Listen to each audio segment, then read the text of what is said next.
Hello दोस्तों, नमस्कार। क्या हाल है। मिट्टी को जैसे कुमार आकार देकर बेशकीमती कृति बना देते हैं, वैसे ही हमें आप डॉक्टर, इंजीनियर, आईएएस, आईपीएस और ना जाने क्या का हमारे सिद्धि गुरु यानी आदरणीय अध्यापक बना देते हैं, सिखा देते हैं कि जिंदगी को कैसे सफल बनाना है।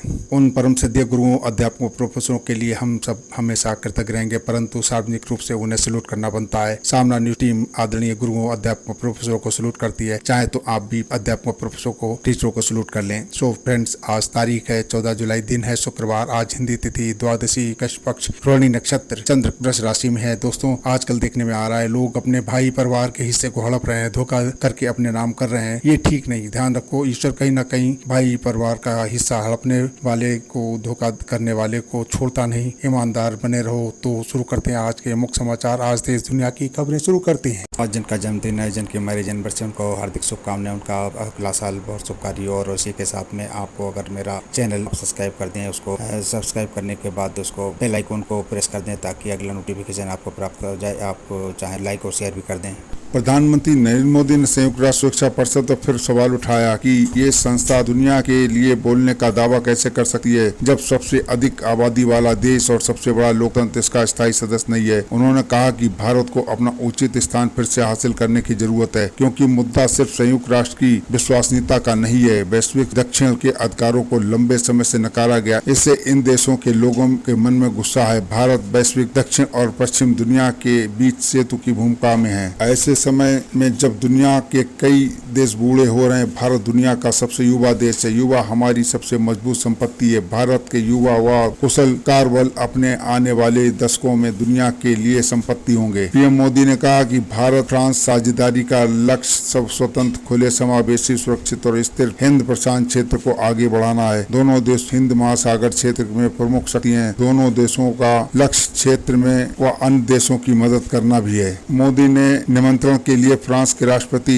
इमैनुअल मैक्रों का आभार जताया। कहा उनकी सोच भारत से मेल खाती है, लिहाजा भारत और फ्रांस के बीच आर्थिक, सामाजिक, सांस्कृतिक और आम जन के बीच संपर्क ऐसे क्षेत्रों में साझेदारी गहरी हो रही है। 2014 के बाद से हमारा व्यापार लगभग 2 गुना हो गया है। नौसेना की ताकत बढ़ाने के लिए 26 राफेल एम लड़ाकू विमानों को खरीद को मंजूरी दी गई है। इससे हमारे देश की सेना की ताकत बढ़ेगी। भारतीय नौसेना की ताकत बढ़ाने के लिए फ्रांस से घातक लड़ाकू विमान राफेल के 26 नौसेना संस्करण राफेल एम खरीदे गए जाएंगे। इसके अलावा 3 और स्कॉर्पियन पनडुब्बियों का भी सौदा होगा। रक्षा मंत्री राजनाथ सिंह की अध्यक्षता वाली रक्षा अधिग्रहण परिषद DAC में पीएम नरेंद्र मोदी की फ्रांस यात्रा से पहले करीब 80 से 85 हजार करोड़ रुपए की इन खरीद योजनाओं को मंजूरी दी गई है। 80 से 85 हजार करोड़ रुपए की इस खरीद पर योजना को मंजूरी दे दी है। नौसेना मिशन के लिए तैयार राफेल एम में एंटी शिप मिसाइल दागने की क्षमता है। साथ ही इसमें विमान वाहकों से उड़ान भरने की, लैंडिंग की भी सुविधा है। विमान वाहकों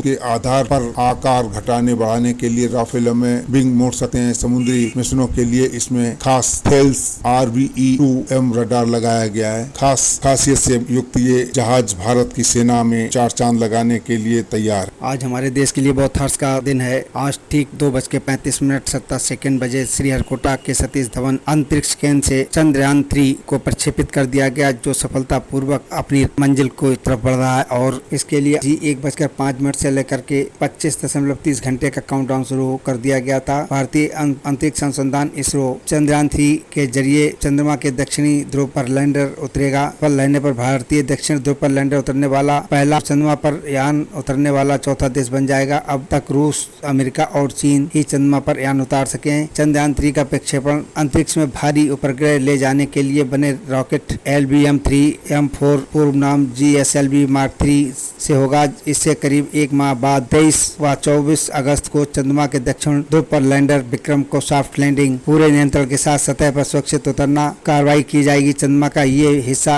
अब तक मानव की नजरों से छिपा रहा है और जिसे भारतीय मिशन पूरी दुनिया के सामने लाने के प्रयास में जुटा हुआ है। शेयर बाजारों में बृहस्पतिवार को जोरदार तेजी रही। कारोबार के दौरान दोनों मानक सूचकांकों में रिकॉर्ड तेजी रही और सेंसेक्स एक समय पहली बार 66,000 के पार पार निकल गया। अमेरिका में खुदरा महंगाई में नरमी के बीच वैश्विक बाजार में तेजी से बाजार में मजबूती आई। टीसीएस और आईसीआईसीआई बैंक जैसे प्रमुख शेयरों में दिवाली में तेजी से समर्थन मिला। सेंसेक्स 164.99 अंक चढ़कर 65,558.89 पर बंद हुआ। दिन में एक समय 670.31 अंक बढ़त के साथ अब तक वो उच्च स्तर पर 66,064.21 पर पहुंचा। निफ्टी 29.45 अंक चढ़कर 19,413.75 पर बंद हुआ। दिन में ये 182.7 अंक चढ़कर रिकॉर्ड 19,567 तक पहुंच गया। तेजी के बावजूद कंपनियों की पूंजी 5.88 लाख करोड़ घटकर 295.77 लाख करोड़ रुपए रह गई। डॉलर के मुकाबले में रुपए में लगातार 4 कारोबारी सत्र में तेजी जारी है। बृहस्पतिवार को ये 10 पैसे मजबूत होकर 82 रुपए 8 पैसे पर बंद हुआ। घरेलू शेयर बाजारों में उछाल और अन्य विदेशी मुद्राओं के मुकाबले डॉलर में नरमी से रुपए को समर्थन मिला। हालांकि कच्चे तेल के दाम बढ़ने से रुपए में तेजी से कुछ अंकुश लग गया। अंतर बैंक विदेशी मुद्रा बाजार में रुपया 81.98 खुला। कारोबार के दौरान 81.95 से 82.14 के दायरे में रहा। जीएसटी परिषद के ऑनलाइन गेमिंग पर 28% कर लगाने के फैसले को सरकार को हर साल 20,000 करोड़ रुपए की अतिरिक्त कमाई होगी। राजस्व सचिव संजय मल्होत्रा ने बृहस्पतिवार को कहा कि ऑनलाइन गेमिंग उद्योग फिलहाल सिर्फ 2-3% दर की जीएसटी का भुगतान कर रहा है। अब खान पान की वस्तुओं पर लगने वाले 5% कर को भी कम है, जिसका उपयोग आम आदमी करता है। राजस्व सचिव ने कहा कि सरकार ऑनलाइन गेमिंग, कैसीनो और घुड़दौड़ पर 28% कर लगाने के फैसले को लागू करने के लिए संसद के मानसून सत्र में जीएसटी अधिनियम में स्पष्टीकरण संशोधन प्रस्ताव लाएगी। मानसून सत्र में 20 जुलाई से 11 अगस्त 2023 तक चलेगा। हमारी कोशिश होगी कि कानून का मसौदा तैयार किया जाए और इसे संसद में पेश कर मानसून सत्र में पारित कराया जाए। अरबपति एलन मस्क अगुवाई वाली कंपनी टेस्ला भारत में इलेक्ट्रॉनिक कार ई कार बनाने की फैक्ट्री लगाने के लिए सरकार से बातचीत कर रही है। इनकी ई कारों की शुरुआती कीमत 20 लाख रुपए होगी। एक रिपोर्ट के मुताबिक टेस्ला एशिया प्रशांत क्षेत्र में मौजूदा देशों में अपना कारोबार बढ़ाना चाहती है, इसलिए वो भारत को निर्यात बेस के रूप में देख रही है। कंपनी का लक्ष्य देश में हर साल 5 लाख की कार बनाने का है। दरअसल पिछले महीने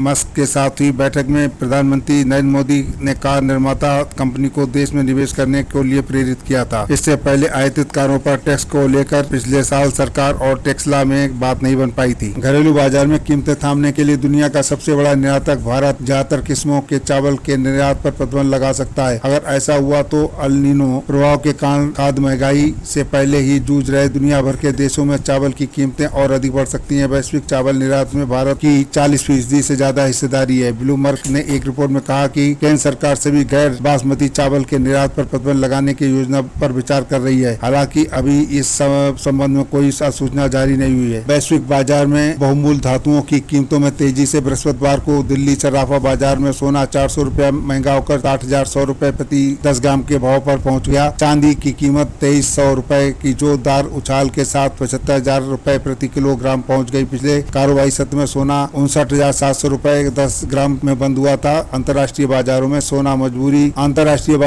मजबूती के साथ $1,960 प्रति औंस पहुंच गया है। चांदी बढ़त के साथ $24.17 प्रति औंस रही। केंद्रीय गृह मंत्री अमित शाह ने कहा कि हमारी पारंपरिक सुरक्षा चुनौतियों को डायनामाइट से मेटावर्स और हवाला से क्रिप्टोकरेंसी का प्रवर्तन दुनिया के देशों के लिए निश्चित ही चिंता का विषय और हम सभी के साथ मिलकर इसके खिलाफ साझी रणनीति तैयार करनी होगी। उन्होंने कहा कि कुछ असामाजिक तत्व और